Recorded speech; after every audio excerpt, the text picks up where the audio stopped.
टक्कै 10 बजीतिर चाहिँ भोकले भने मुसा कुद्नु थाले भनेपछि जुरुक्क उठेर लुगा सुगा पट्याउनु पर्यो भनेर लुगा पट्याउनु थाले।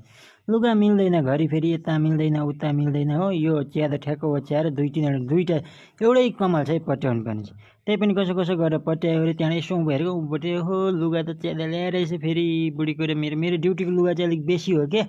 यो ड्युटीको लुगाले गरेर बेसी च्यालेले भएको छ भनेर यसो धुने लुगा छुट्याएर त्यहाँ टक्कसँगले लुगा सुगा पट्याए चटकचिटिक पट्याएपछि यसो किचनतिर फर्केको। ए तेरिका हो यो किचन फेरि चेल्ले रहेछ। हिजोदेखिको हो कि क्या हो, यस्तो बुढीसँग गर्नु पऱ्यो नि, बुढी त थिएन आफै गर्नु पऱ्यो भनेर जुठो भाँडासाँडा धुए ओरे हो। त्यहाँबाट त्यो कुकर सुकरहरू धुँदा ओर्दा यसो भोक लागेको, भोकै टरिसक्यो भनेर नि सम्झिँदैछु। खाना त पकाएर खानुपर्ने, यस्तो मैलामा कसरी खाना पकाएर खानु भनेर त्यो ग्यास स्यास पुस्नु पऱ्यो भनेर ग्यास स्यास पुस्यो। ग्यास स्यास पुस्दापछि समय त 12 बज्नु आँटिसकेछ।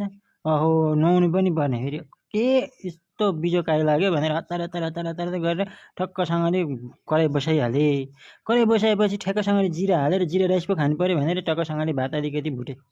Set set set set set jeera rice हल्का लाल मिर्च हालेर चाहिँ पिरो पनि खानु पऱ्यो भनेर टक्कसँगले जिरा राइस बनाएर भातसात खाएपछि चाहिँ हो घर पुस्नु बाँकी रह्यो भनेर चाहिँ टक्कसँगले पानीमा चाहिँ यो के मोपजेल हो कि के भन्ने हो त्यो थाहा छैन मलाई, त्यो हालेर यसो घाइँ घोलेर चाहिँ त्यो बाहिरपट्टि त पोचा खोज्नु पऱ्यो भनेर बाहिर पोचा खोज्यो, बाहिर कोचो खोजेर ल्याएर यसो गरेर भिजाएर निचोरेर चाहिँ पुस्नु पऱ्यो भनेर मेरो पालो घोप्टेर स्वाइँ स्वाइँ पुस्नु थाले पो ढ्याङ्की ढ्याङ। आफ्नो वहाँनिर घर बेहाल भइरहेछ। यो अर्का घर पुस्नुपर्ने 5,000 पनि आफैले दिनुपर्ने, आफै रुम पनि पुस्नुपर्ने सम्झिँदै एउटा भिडियो कन्टेन्ट पनि सम्झिनु पऱ्यो भनेर सम्झिँदै पुस्दै मऱ्यो। 2 बजिसकेछ। आहा साला नुहाउनु पनि बाँकी छ भनेर आज भिडियो त बनाउनै बिर्सेछु ल।